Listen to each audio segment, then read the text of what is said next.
The broadcast is now starting. All attendees are in listen-only mode. Hi, I want to welcome everyone to the last day of NESAW webinars. We've had a pretty good attendance for the last several, and today we will be we'll have Troy Hinkle and Brian Cruz presenting about the Indiana CISMA project. Troy Hinkle is the Development Director for Knox County Soil and Water Conservation District in, how do you pronounce that city? Vincennes, Indiana, and a member of the steering committee for Southern Indiana Cooperative Invasives Management. Troy worked with the Indiana NRCS state office on the development of a contribution agreement to develop CISMAs in Indiana and has helped secure additional funding to match the contribution agreement funds. Brian, do you want to give a short background on yourself?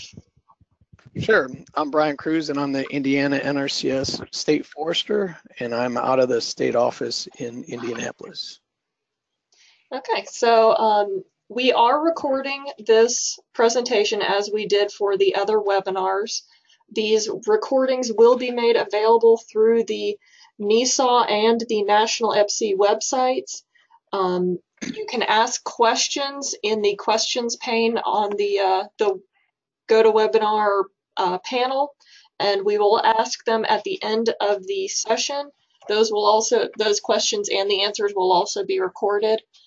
So I think we have a good number of attendees who have showed up so far, so let's go ahead and get started. Okay, thank you, Rebecca. Okay. Welcome, everyone.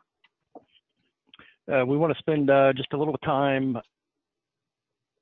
an effort going on in Indiana to start some CISMAs, or Cooperative Invasive Species Management Areas, a joint project between Southern Indiana Cooperative Invasives Management and Indiana NRCS. And what that agreement is doing, and how successful it's been, and what we plan to do to keep our funding going, to keep the initiative going. Troy, are you sharing your screen yet? I am. Apparently you're not seeing it. No, we just have that NESAW logo. I was telling you that shows up sometimes. So I have you as the presenter. So. How about now? Yep, there you go. Okay, and you need to switch the screens because we're seeing what you should be seeing. Okay, I have a slide up on CISMA now. Is that what you're seeing? I'm seeing the slide and the preview of the next slide. Okay. So that's the screen I'm seeing. All right, let me see if I can fix that.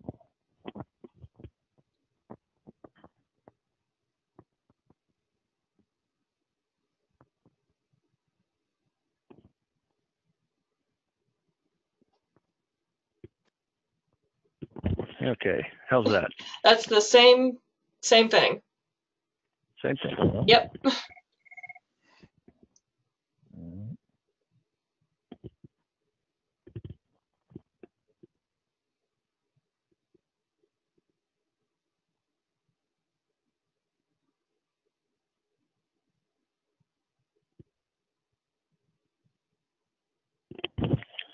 Okay, that looks good.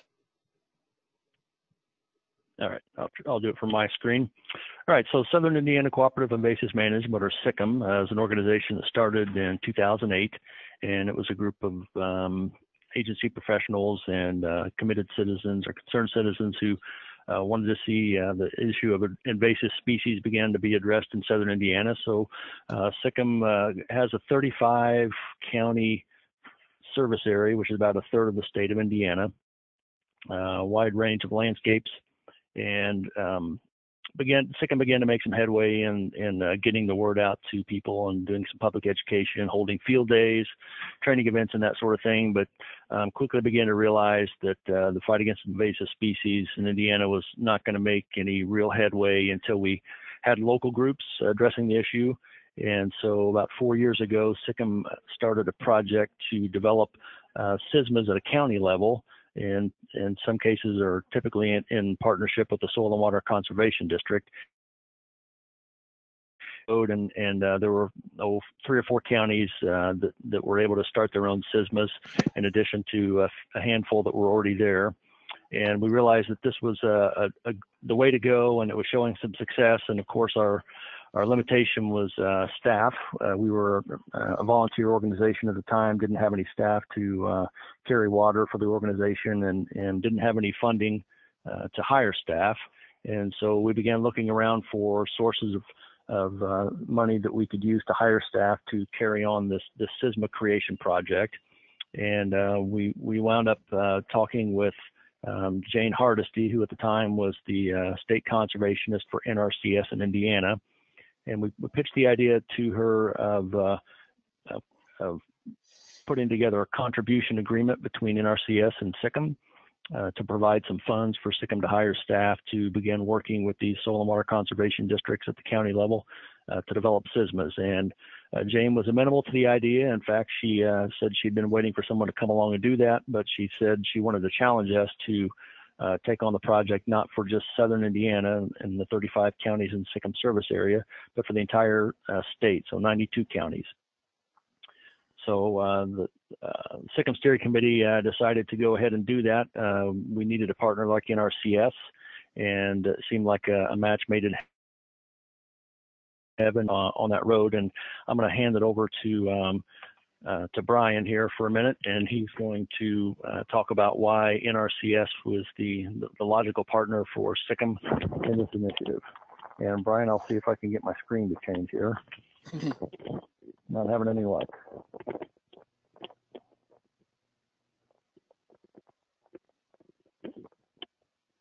We'll do it the hard way. Yeah. Yep. There you go. There we go. Okay. All right. Thanks, Troy. Mm-hmm. Yeah. And I'm just going to kind of talk a little bit about contribution agreements. So Indiana NRCS has established the strong partnerships with various state conservation groups, districts, and other agencies, and some nonprofits. And recently, changes within the Indiana Department of Natural Resources and NRCS's more limited ability to hire new employees and also to quickly fill some open positions kind of contributed to this contribution agreement, and particularly one with Pheasants Forever. So Indiana NRCS decided to use available funds through various programs such as the Conservation Reserve Program, the Environmental Quality Incentives Program, and the Agricultural Conservation Easement Program to enter into a contribution agreement with Pheasants Forever. So in 2015, NRCS entered into a 3-year contribution agreement with Pheasants Forever to hire 4 wildlife biologists, and we kind of call them farm bill biologists. And they are hired to service areas of Indiana that were not available to be fully serviced by wildlife biologists from the Indiana Department of Natural Resources. And these Pheasants Forever employees are housed in NRCS offices with NRCS computers. They do use their own vehicles, but are reimbursed mileage by Pheasants Forever. They are employed by Pheasants Forever, and NRCS does contribute to Pheasants Forever to pay them. Some of the deliverables for the agreement are to provide a certain number of landowner contacts, management plans, practice certifications, put on workshops, training, and educational / outreach activities. So Indiana NRCS modeled the contribution agreement with SICMs off of this agreement with Pheasants Forever. And now talk about financial assistance from NRCS to do the actual work to control invasive plant species, and some technical assistance mainly comes from 2 voluntary programs. They are the Environmental Quality Incentives Program, or EQIP, and the Conservation Stewardship Program, or CSP. These programs provide a payment to the participant to implement the work. Often in Indiana, the participant hires a contractor to do the work. Work is sometimes a lot of work and rather hard to do. So then they then complete or complement themselves in paying the contractor. So next slide. kind of talk about EQIP briefly. EQIP mainly utilizes brush management, the 314, and herbaceous weed treatment, 315 practices to control invasives. The technical assistance can come from conservation activity plans, also called CAP plans. These are written by a technical service provider for NRCS. Since many of the Indiana's invasive species are found in woodland situations, a forest plan is utilized. Landowners can utilize the CAP plan, or they often use a forest stewardship plan written by the Indiana Department of Natural Resources, their district foresters for that. Regardless of whether the plan comes from EQIP or not, the EQIP policy requires some type of forest plan whenever practices are planned to address resource concerns on forest land. So they need a plan no matter who it comes from. And then lastly, through EQIP, grazing CAP plans, so those are those conservation activity plans, fish and wildlife CAPs, pollinator habitat enhancement CAPs, and other CAP plans may also be used to address needed planning for controlling invasive species. NRCS pays the landowners through EQIP contracts for these CAP plans, and then the landowner in turn pays an approved technical service provider to write those plans. Next slide. And a look at our 314 brush management practice. This is to control invasive woody and vine species. Indiana has chosen 16 species to control with this practice scenario. Some of these include ailanthus, bush honeysuckle, Automa olive, Japanese honeysuckle, and multiflora rose. Those are kind of the main big ones in the state. This list of species that Indiana felt would be able to be controlled at given 3 different treatments. So all 16 species must be controlled on those acres with this practice. So it's not an option to pick and choose which of the 16 species you're going to control. You're pretty much, if you're going to sign up for the practice, you have to control all of those. And the plan owner specifies the final percent cover. Typically, this is less than 10%, so a lot of them say maybe 5% or 2% over the area, and this is dependent on the species. So for example, final percent cover multiflora rose may be less of a concern than controlling maybe ailanthus that you might want to get under either complete control or maybe a 2% control. And then these are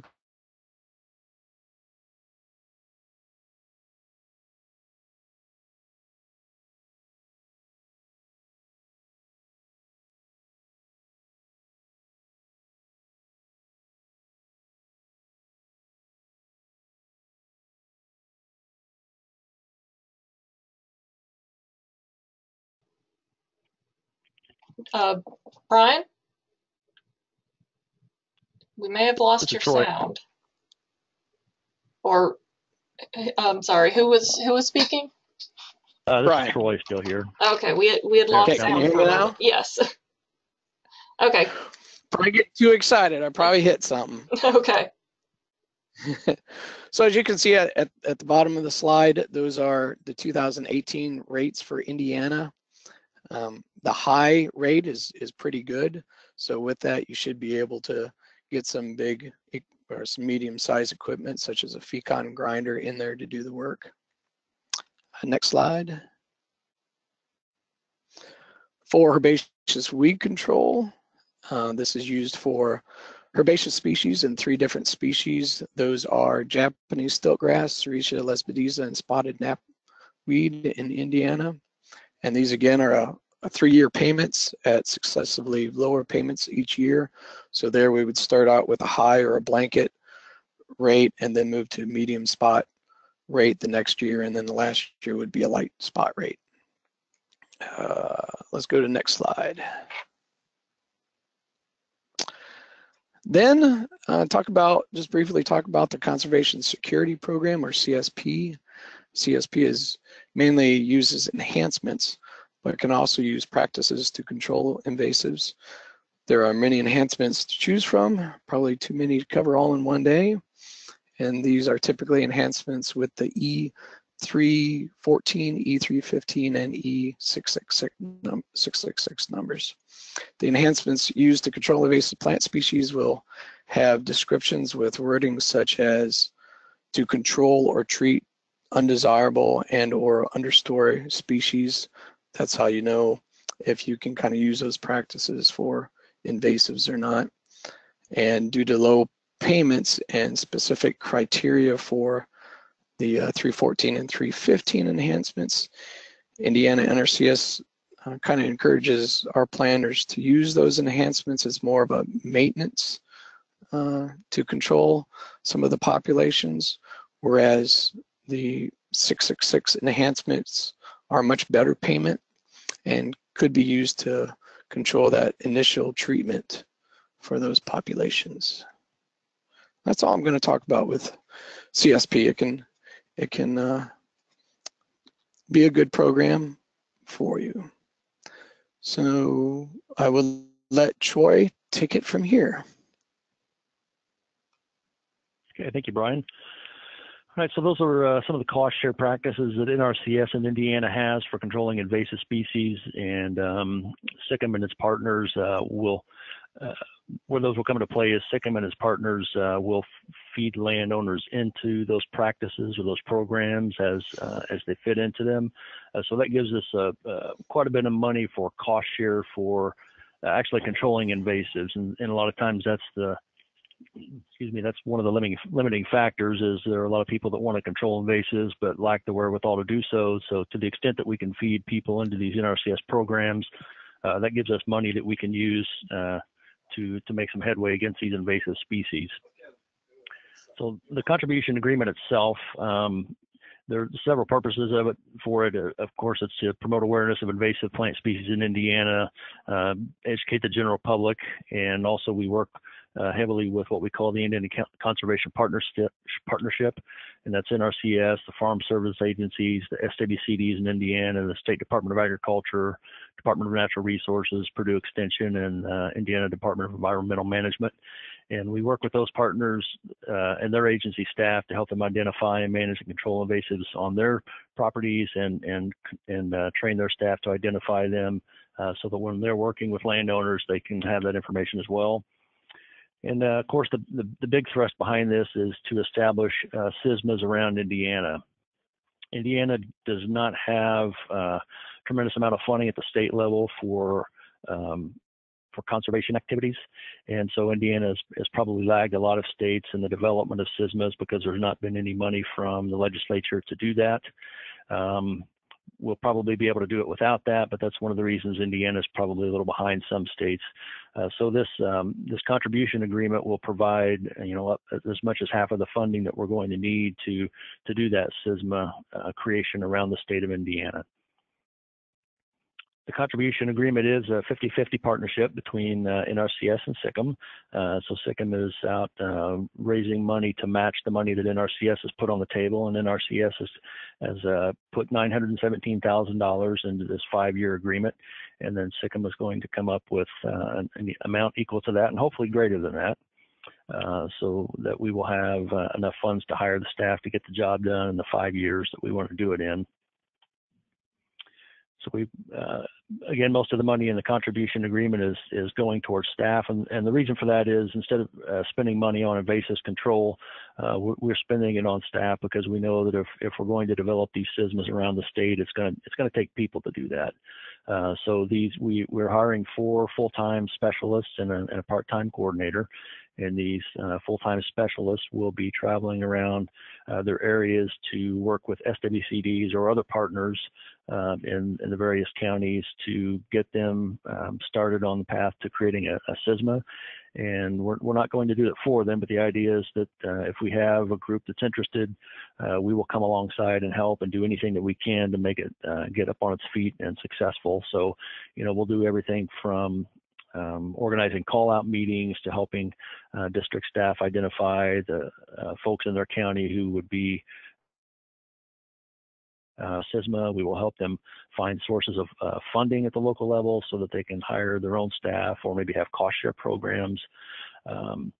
We will do lots of training, not just for the conservation partnership staff, but also for just Joe Q public to come to a training session at a county park and learn how to identify and control invasives. Excuse me. So these specialists are going to be doing quite a bit of work, but again, the focus of everything that they're doing is to help establish CISMAs in every county in Indiana. And I guess I've mentioned most of that already, but you can see there some of the things that they'll be doing. There at the bottom, you noticed a couple of items, right management plans to landowners and provide one-on-one technical assistance to landowners. And that's one of the things that we have as a deliverable in the contribution agreement within RCS is, in addition to working on the CISMAs, we want to be out there working with landowners as well, and walking the land, helping them to identify the invasive species they have, and then helping them come up with plans where they can control those invasive species. Now, whether or not they go in RCS office and get involved in a program, that's up to them. A lot of people will try to do this on their own if they have a small acreage. So we want to make sure that they have the wherewithal to do that, the necessary skills and access to the tools. And so our specialists will be doing some of that as well, just one-on-one technical assistance to landowners.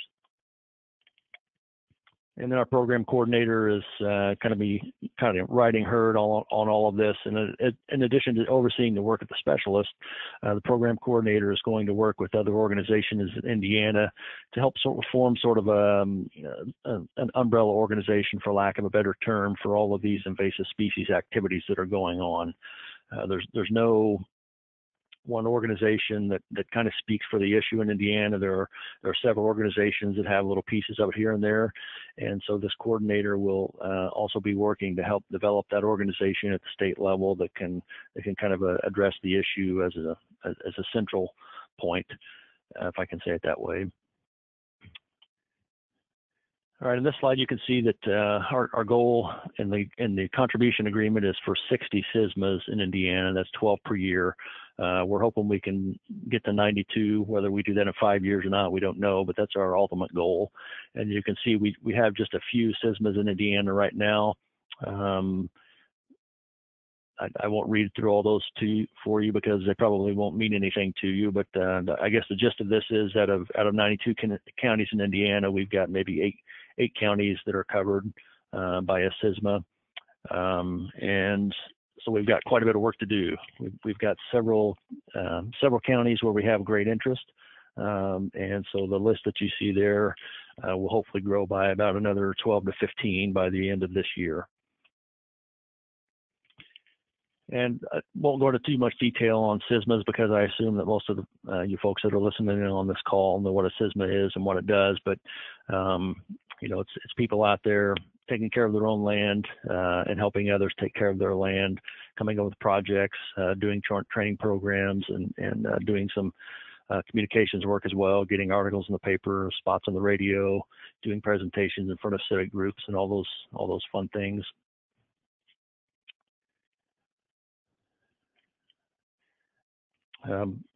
Early detection, rapid response. We all know how important that is, and so that's one of the things that CICM is involved in, the EDD maps, and also that's something that we are stressing to the CISMAs that are starting up as well. That prioritizing on the invasives that you have, and also making sure that you're aware of what's out there and coming your way, so that you can be ready to identify it when it gets there.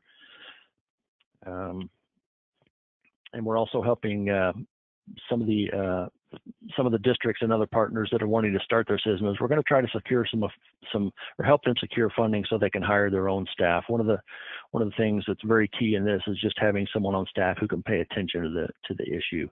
And so most SWCDs in Indiana are not super well funded, and so it's difficult for them to have staff that are dedicated to this issue, and the staff they do have are pretty busy. So we're going to be working with our partners to find funds from local and regional funders, foundations, whatnot, so that they can hire staff to get these CISMAs going and really get the work begun in their county. Because I think our experience with this has been that, you know, if you can get somebody on staff for a couple of years or 3 years to really make some headway and raise some awareness in a given county, then there becomes sort of a groundswell of support for the idea of having somebody on staff at a district and being able to get a county council to put up some money for that. So we're hoping that'll be a part of the sustainability of this program as it goes on down the road is helping those local partners find the funds they need so that they can get people on staff and start making some headway and then be able to sustain that funding going on.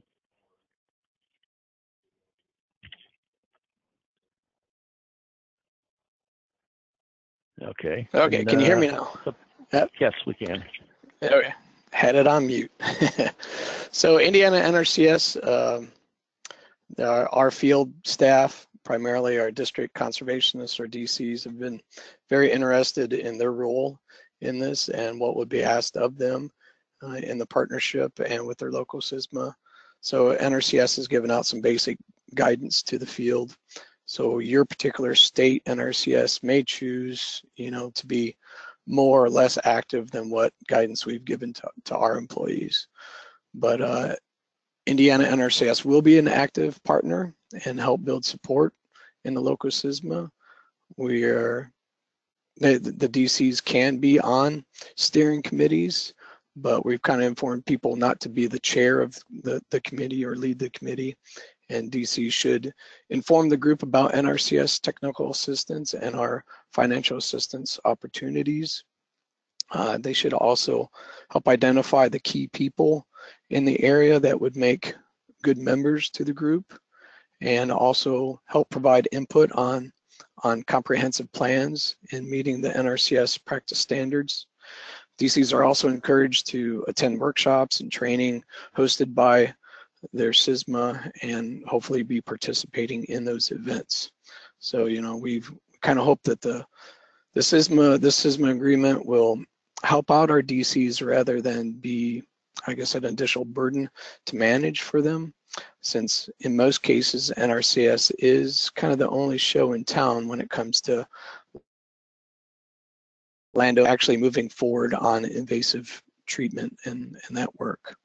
So thus the need is to keep their local, I guess, motivated landowners and partners to lead the CISMA rather than NRCS leading it.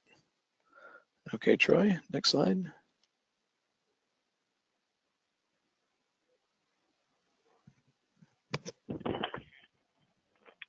I'm trying. There we go. And I can take this one if you want, but Okay. you know, with this agreement, NRCS will be paying SICMs for certain deliverables, and then SICM will be reimbursing the CISMA for these items. So they kind of come in three main categories. Educational events, so we're looking at up to 12 per year for an educational event. Management plans, up to 40 of those, and then that one-on-one technical assistance.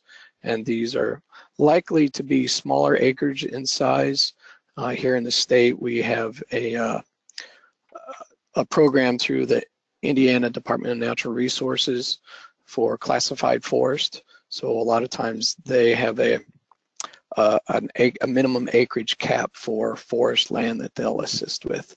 So we are thinking that a lot of these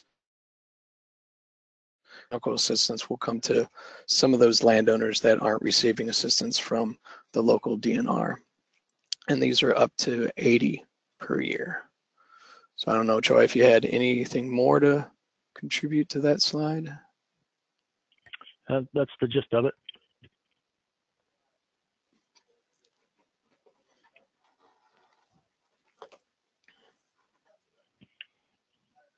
All right, I guess we'll entertain some questions now. I would like to throw in a couple of other things right here at the end. As we mentioned, we've had some success in getting some CISMA started, and even with this NRCS agreement, just over the past 6 months, we've had quite a bit of interest. So We have about a dozen SWCDs in Indiana that are actively working on getting CISMA started in their county. In a couple cases, they've been able to hire some staff to facilitate that. And we have about another 15 counties that have expressed interest and said, yeah, we would like to do that.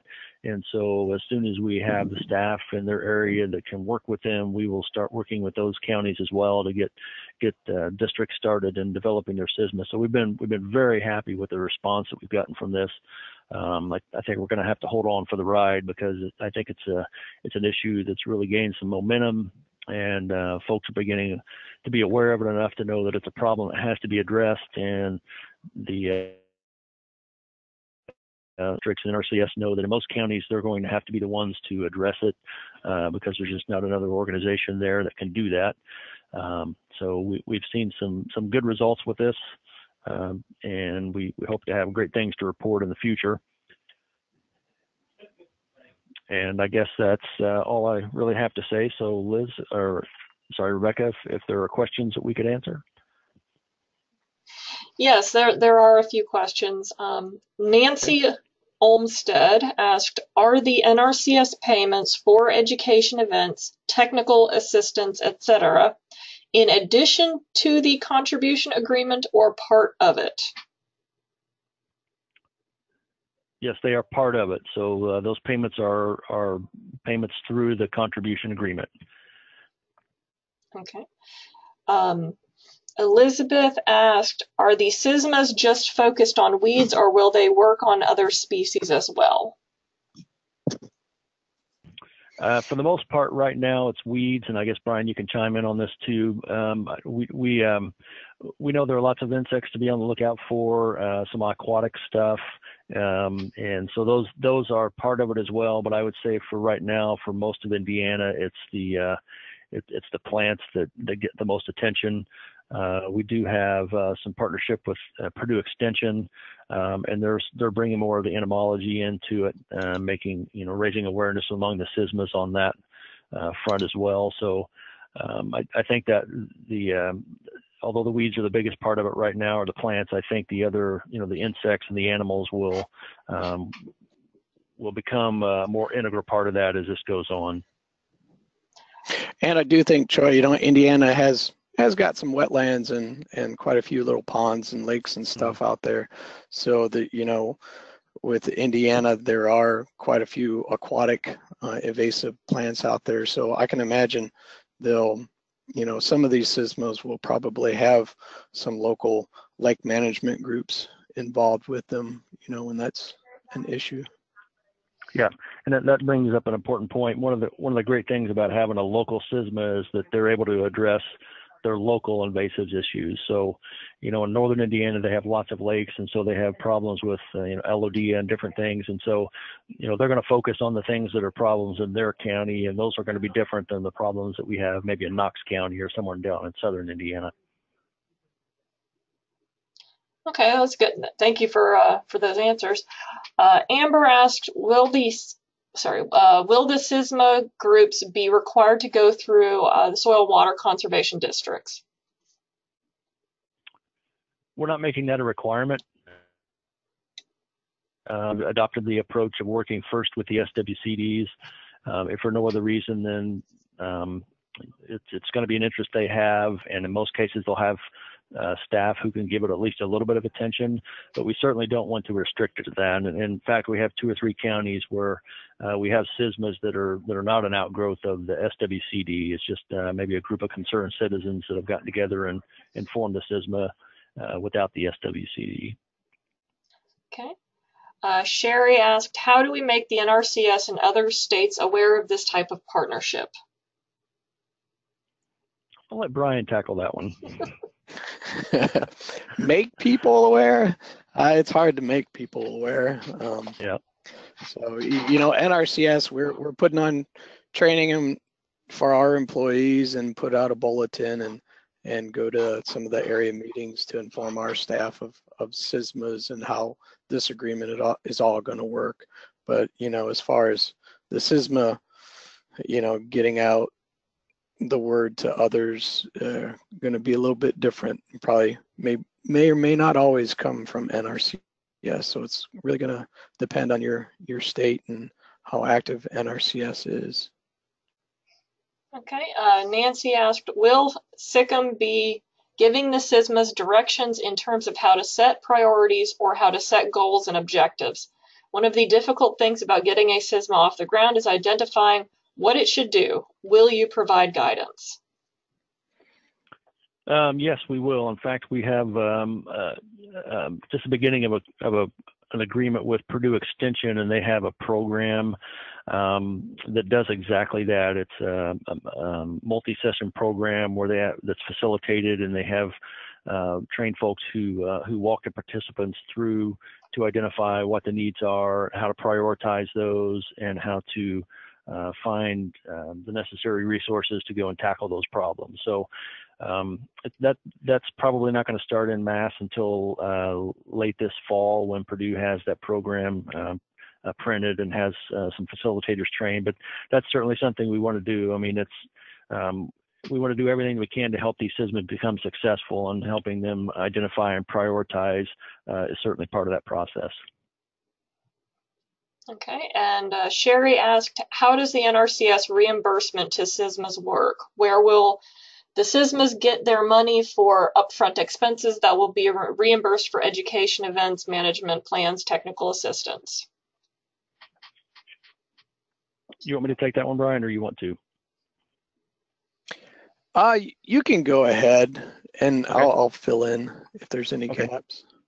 All right, so the way that works is the payments from NRCS for activities are in arrears. So, for example, if we have a CISMA in Pike County that says, hey, we would love to put on a training event, what will happen is we will have the event, and they will probably have to put up funds for that.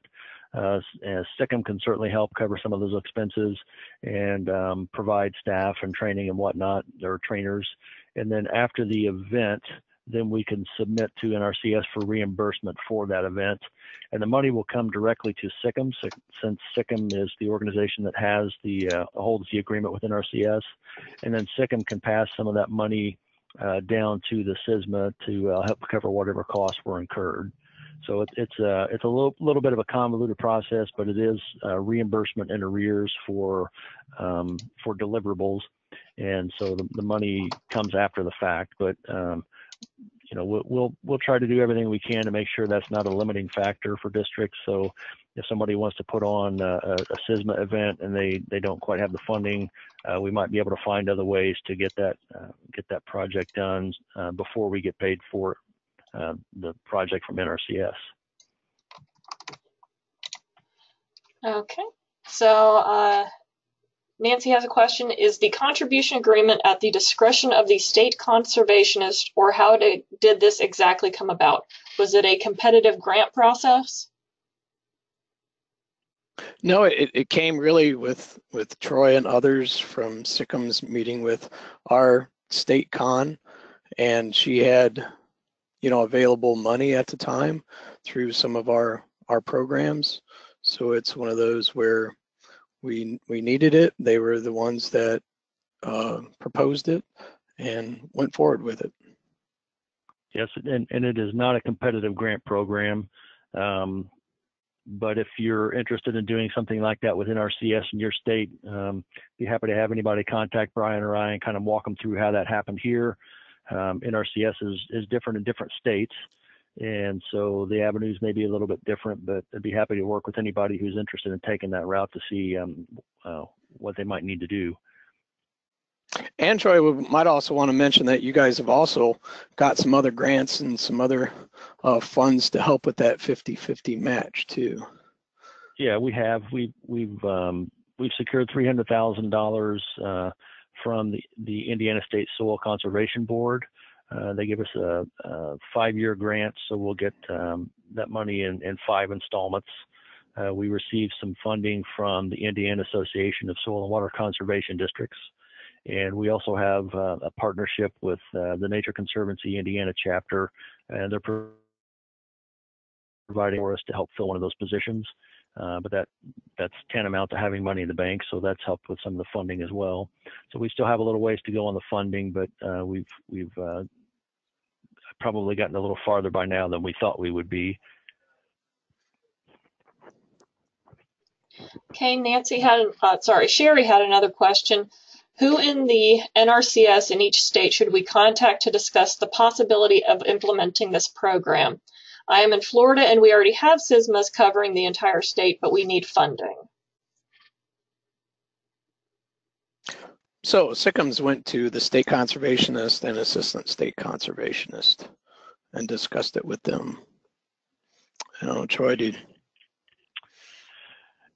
Yeah, that's correct. I would say if someone's interested in that, if they know they're, well, I'm not sure that all states have area conservationists, Right. but if you know someone in NRCS at maybe a mid-management level in your state, you might have a conversation with them and kind of pitch the idea to them, and they may be able to get you a meeting with the state conservation or the assistant state con to kind of let them know what you want to try to do and see if there's a way that they can get some funds for a contribution agreement. But I guess I'd start with whoever you know there and work up the chain. If you happen to know the state con, then I'd say give them a call. Yeah, and you know, Indiana's unique in that we had money available. You know, other states, you know, may or may not. So it's going to be variable throughout the states. Okay, so that may be the end of questions. We don't have any more in the queue. Any other final thoughts, Brian or Troy? Or experience, tips of wisdom, anything? We're just starting this out, so it's already up and going like gangbusters. So we'll hold on for the ride. Yep, just thank you to everybody that listened in today. We're pretty excited about what's happening with this in Indiana. We're probably a little bit behind a lot of states, but we do have this fantastic partnership between CICMA and NRCS. That's making some things happen that wouldn't otherwise not have happened. And I guess too, if this kind of thing is something that you're interested in for states that don't have CISMAs, and if NRCS is not able to help in your state, you know, there may be other funders that would be happy to do this if you came to them with a proposal. So I wouldn't limit yourself just to thinking NRCS, although if you can get them as a partner, that would be very much to your advantage. Couple more last minute questions. Would you be willing to present next year to give an update? Yeah, I think we would do that. I'll speak for Brian. Yeah. You volunteer him. Yep. As long as they meet all their deliverables. As long as you have good things to report. Yeah. Okay, and Nancy wanted to kind of clarify her question. What advice would you give someone looking to do this? So looking to sway your state conservationist or whatever may be the equivalent position in a person's state. Mm-hmm. Well, Troy, you got a good spokesman, Ray Chapman. I mean, he's I guess the state con. Yeah, is to find people that are passionate about it, whose circles of influence also may overlap those of the state conservationist, or if you have an association of soil and water conservation districts in your state, which you probably do, whoever's the executive director of that will know the NRCS state conservationist, and that might be an inroad for you as well if you're not familiar with the state con. But you know, Brian is right. If you can find a couple people who are passionate about the issue, who move, you know, at the state level or in the conservation world in your state, I'd say tap into those people and get them to approach the state con and pitch the idea to them. And the passion is, I think kind of a key. And finding the right person shouldn't be hard. I think in most states there are invasive species activities going on, and there are people who are advocating for it tirelessly, and finding those people and getting them in front of the decision makers is probably a key.